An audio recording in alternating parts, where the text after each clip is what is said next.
Alright folks, and welcome back to the channel. We're back to discuss tomorrow's game. It's Celtic head to Hampden to play St Mirren in the League Cup final. I'm joined by Alistair. We'll also go over Thursday night's game briefly. We won't spend too much on it. I don't think we really want to, but we'll go over it. Alistair, first and foremost, I mean, we may as well just get straight to Thursday night.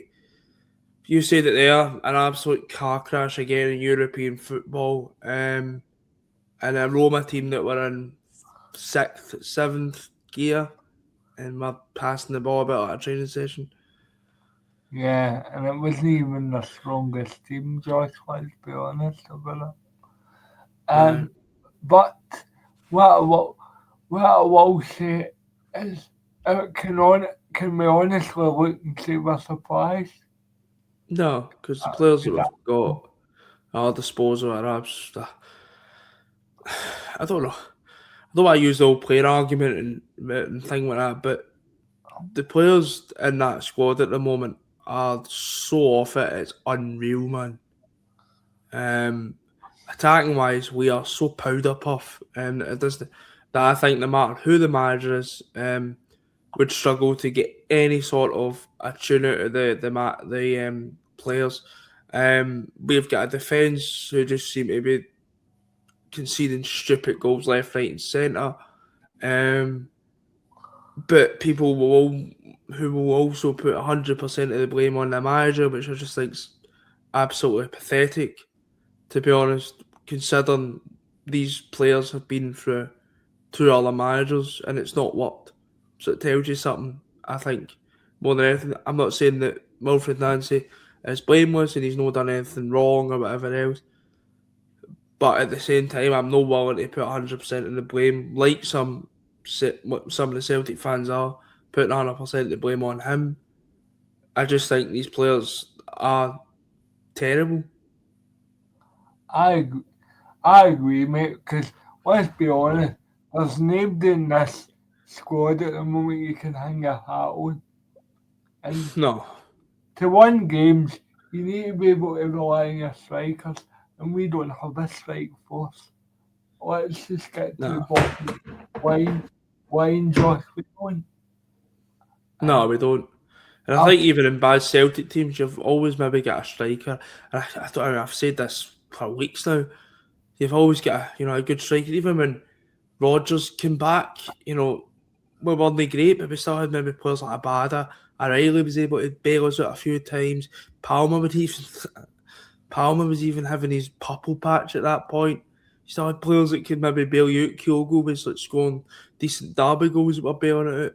We'll get nothing now, and that's the problem. We've got absolutely nothing up top, and even the slight bits of good things we did do going forward, it just broke down. It was so predictable. You just every time the ball get forward, you're just like, all right, I'll just break down because you've got no faith that Celtic are going to score. No, and I don't know if you believe this, Josh, but I've got a theory. See, as it stands at the moment, see if we go behind in a game, I always go with fucked. I just say that game over. I just always say game over.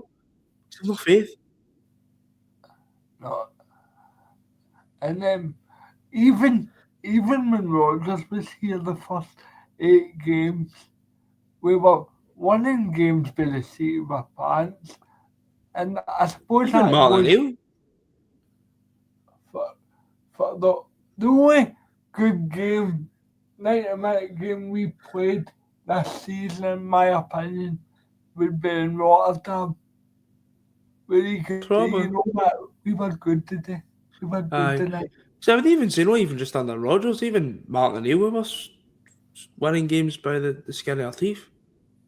Dundee, 1-0 win. Hibs, and I'm not taking anything away from Martin O'Neill, but I think there's been a lot of revisionism going on about how Martin O'Neill was great, but I think people are acting like Martin O'Neill came in and the performances were blistering, and the results were good, Joe. Maybe that's Wilfred Nancy maybe needs to take a leaf out his book a bit and say, right, I need to just try and get this squad to January and try and get results. And that's where I will say he's maybe not helped his sell at times. But I'm not having this that, Dundee, we won 1-0, fine, fair enough. Hibs, we were hanging on at the end. Yeah. Rangers, second half, hanging on with 10 men, Rangers. So at Mirren, it was a last-minute screamer for Callum McGregor. So this has just been a whole season thing where the performances have been terrible. I know, mate, and I just genuinely think this is the most toothless Celtic team. I don't want to say gutless, Josh, but I think there's just too many below average players. And as you said earlier, we need to kind of remember who we're playing for. I think that's been forgotten. Aye. From a player's point of view. And do you know something, Josh? COVID was understandable, but this is the going to the game's COVID, in my opinion. That's how bad it is. It's pathetic, got the games, because you generally, maybe I'm talking about myself here, I've just got no faith. And it's like things like I've left the last 2 games I've left early. People might not like to hear that, but I'm not. I can't sit and watch that. It's mental. I can't. I struggle to sit and watch that, and it's because normally, I've stayed 90 minutes when we get beat off Hearts 2-0 because I genuinely believe we get back into that game. Yeah. And when we had Matt O'Reilly, when we had Kyogo, I thought, right, but and it's taken a long time for me. But at this point, for me, I've just got no faith or no hope in this team to get us back into games. You're no wrong. Aye. And I'm trying really, really hard to back Nancy, but the whole press conferences, he's come out and said it's about performance over result, and I'm like, you're not in the position. No, I get what people are meaning by that, but I think people are looking at it to far too much. At the end of the day, if you can talk about results, business on it, but that's not going to. But you need something that's going to sustain. Winning 1-0 every week, playing shite, isn't going to sustain it. You can't do it. It's impossible. It's absolutely impossible. You can't, like, for instance, like the Callum McGregor goal a few weeks ago. That's just a kind of hit and hope, and you've managed to. And I get, it's about results, and that's fine. But I also look at it and go at that. He's not that daft that I think he knows he needs to get results. The dress, Callum McGregor might be telling him that. Alistair Johnson, commuting, told him, basically. So I think people are looking far too much into this whole performance thing. Well, he knows he needs what he has to do. Because he's mentioned it in press conferences. But that's what I'm saying. I think a lot of people are, every word that comes out the guy's mouth is just getting overanalyzed like fuck. Yeah, I know. Because there will become a point if he goes 4 or 5 games and say he loses the morning, I would start to go, right, come on, you need to try and, I know you've not got the players, but you need to try and start getting tunes somewhere else. At the end of the day, I get that. But at the same time, it's all right saying you just need to get results. But at the same time, I don't think it's as sustainable as that. Celtic need to find a sustainable period like we had under Ange, where you were getting into games where you're like, we're going to get a good performance today, and we're going to be playing free-flowing attacking football, and we're going to get the result. Because at the end of the day, football, if you have a really good performance, especially domestically, 9 times out of 10 you're going to get a result. And that's what I think it is. It's all right just in getting the results, but you need to try and find. And I get that it's probably where he's been brought in and stuff, and the issues around that. But at the same time, you need to find a sustainable model that's going to get you the results. And that we've no got that at that moment in time. But at this moment in And time as well, the what last two games and, we've no and gave let's be ourselves anything to build on, because the Hearts game, Maida misses a chance at 0-0. It's a sitter. He scores that. The crowd start to get back up, and you don't. It's if buts and maybes at the end of the day, but you don't know. It could have been a different game. But chances it's against Roma, no saying, innit? aye, Goals we would have change probably games. lost. We would have probably lost under any match against Roma, because I just think compared to us, they're a top side. So the whole performance over result thing, I think people think, oh, if we get beat 5-0 but have one shot on target, he's got to be buzzing. Of course, he's not going to be. But I think he's also trying to find the balance. I think that's where everybody's struggling. I try to get the results, but also try to find a long-term strategy that's going to put us on runs that can get us also hopefully to the league. I think also Josh as well. He's going to have. He's going to.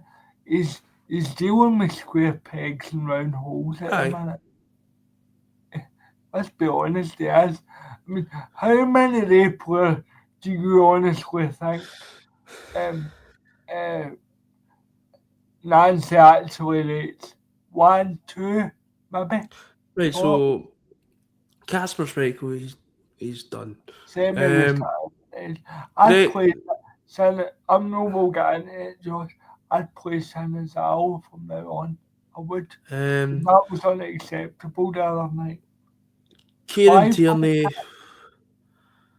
I'm struggling with Tierney. I'm going to be honest. Trusty, I think he rates. Scales, I don't see how you can rate him. To be honest, after he's shown out the I last don't 3 think games. he'll suit Nancy's style going Nah, forward. I just think even the Dundee game, he was a bit all over the place as well. His performances over the last 3 games have been pretty bad. But for skills, Johnson, I think when he comes back, he'll rate. Johnson will be a shoe-in because he's worked with him before.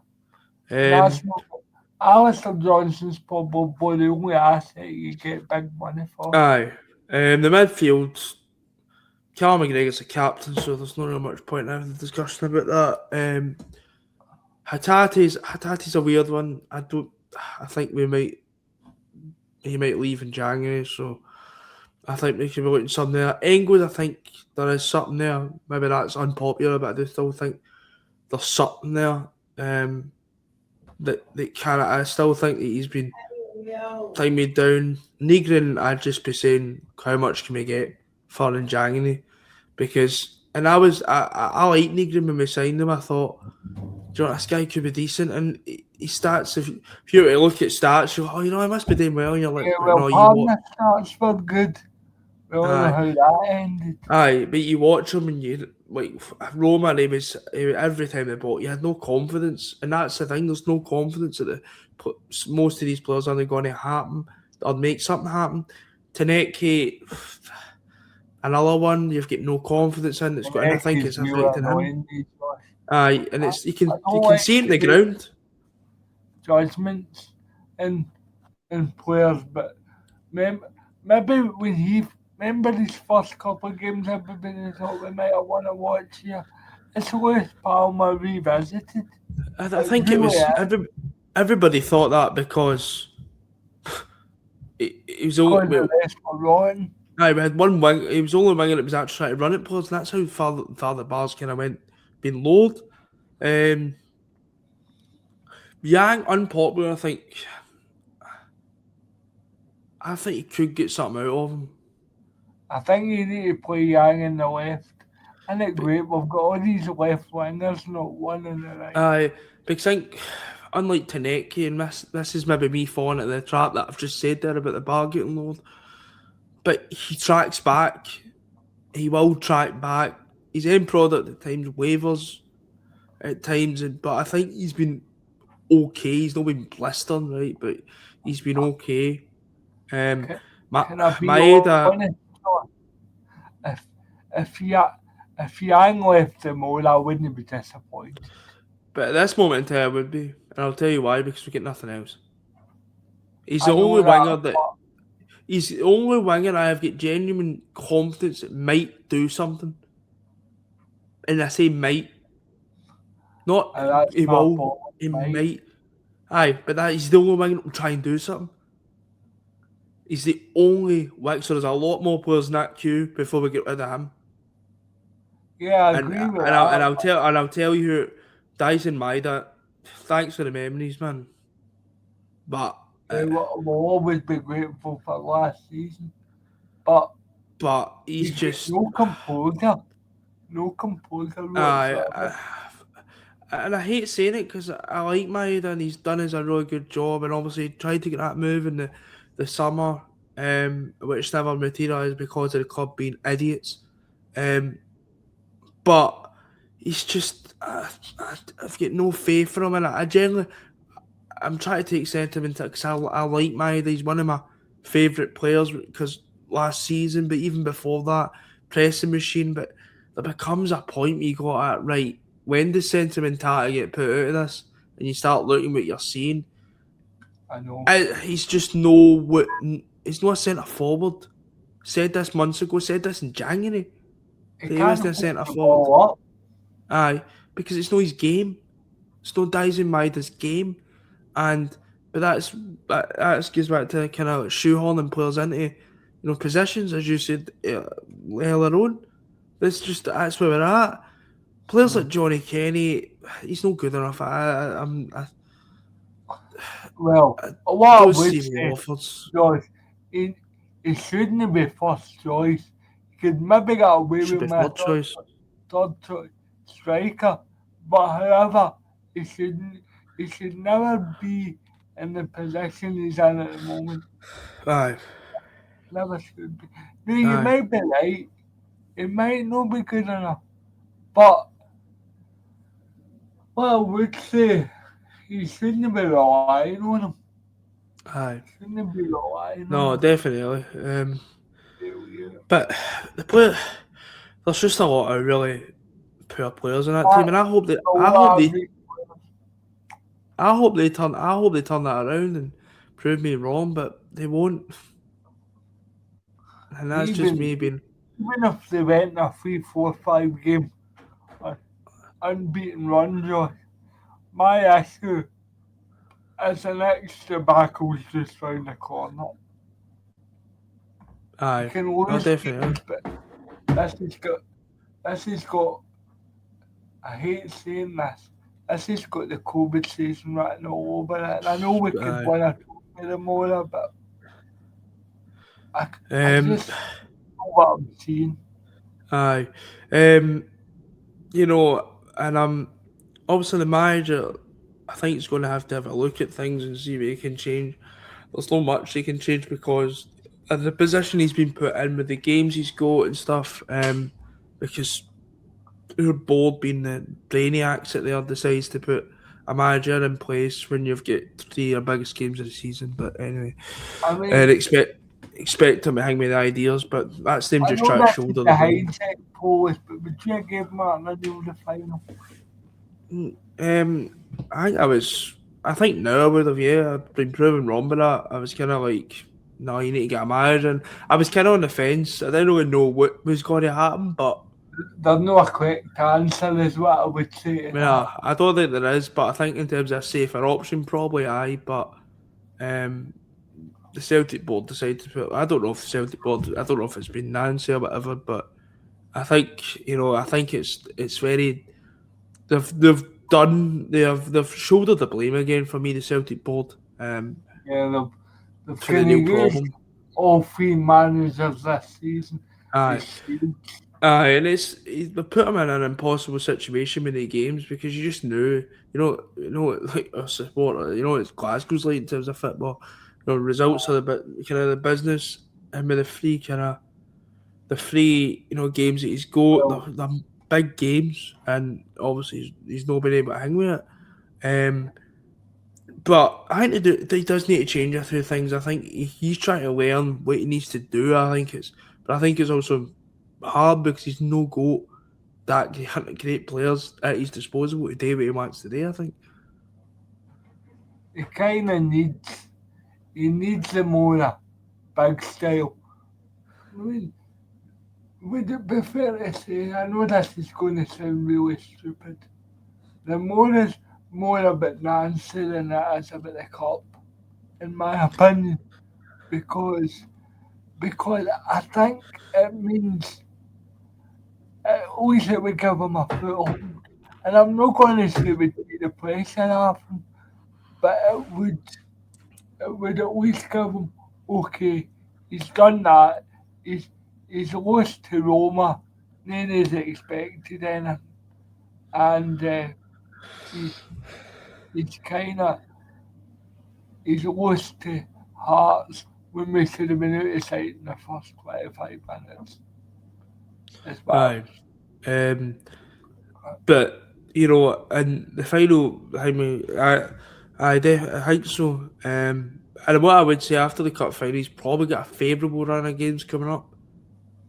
I think we go to Tannadice, obviously.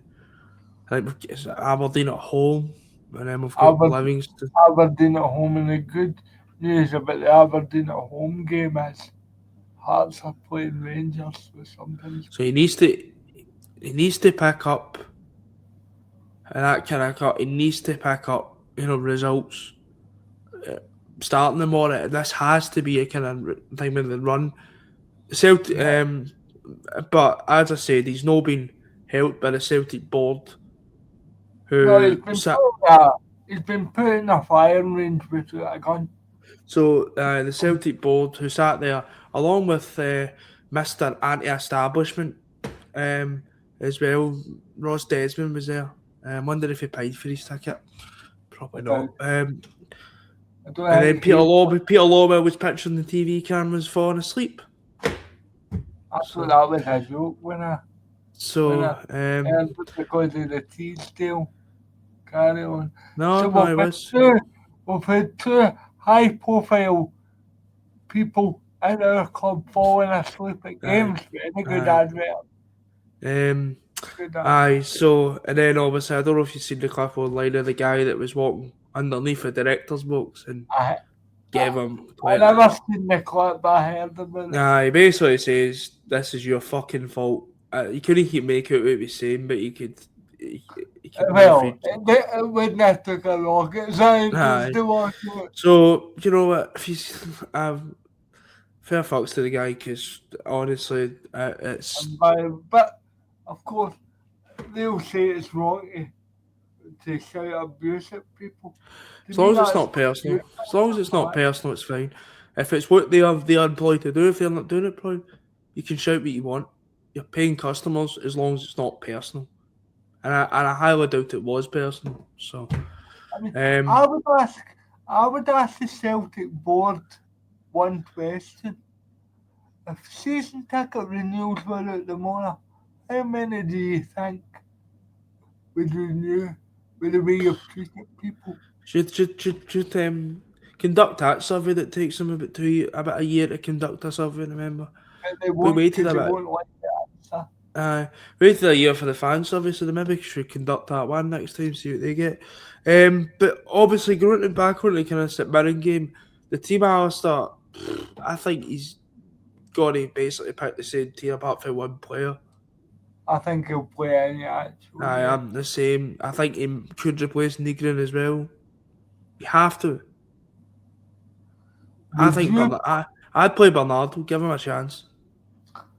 So your midfield would be Engels. So I'm assuming he'll play kind of the five that he's been playing. So Engels, McGregor, Bernardo, Hatate. I think Nigren cannot play after that. That was really bad on Thursday night from Benjamin Nigren.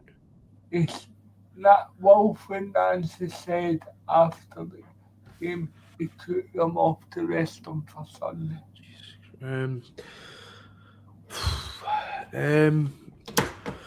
Well, that's probably meaning that Nigren will play then. But for what it's worth, I go with that midfield. there needs to be a change up top. You can't.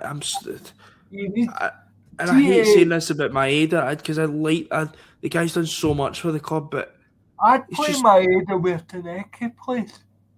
I would. because at least you've got that defensive cover. At least, That's what I would do. for all Maeda's faults going forward, at least he will, he'll sprint back and so maybe that could be an option. But no, we need to just get the win. It needs to be. This needs to be starting some kind of momentum boost. And at the end of the day, there's no other better place to do it than a cup final. So hopefully we can do it. I know it's just we need to get the result. It's literally just get the result, try and build a bit of momentum. Especially with the games we've got come up, what I mentioned earlier on. Alistair, to finish up, I've already got Liam's score prediction. He said 3-1, so I'm going to ask you for your score prediction. I'm going to go for the Stephen Robinson Celtic Cup Finals 2-0. 1-0. I'm going. Don't know where the goal's coming from, but 1-0. Yeah, well, you're probably going to be right with this one, Josh, because, well, let's be honest, it's been 1-0 the last twice we've played them, so let's go for the hat-trick. Let's just come out with the cup and basically try and get a foothold somewhere else, but no, I'll go 2-0, Josh. No. We need to just get the cup, man, and as you said, kind of use that as a kind of springboard. The only thing I will say, Josh, is to be positive, because this has been a bit of a negative podcast. Nothing's been lost. We're still in Europe, bizarrely. We're still in a League Cup final. We've still got the league well within our hands, and the Scottish Cup hasn't played yet, so that's all I would say on that. So we're kind of fortunate that everyone's still up for grabs. No, definitely. But I'll leave it on that then. That's been the League Cup final preview. As usual, we'll be back at some point on Sunday after the game. Hopefully talking about a Celtic winning another trophy in the cabinet. I was going to ask you getting into Celtic Park after the game. No, where they were outside. No, fuck that. I don't fancy I know you normally do, Josh. I've got no one else, especially on the weather. But no, we'll be back at some point after the game on Sunday for post-match reaction. But until next time, we'll speak to you later. And hail. Hail.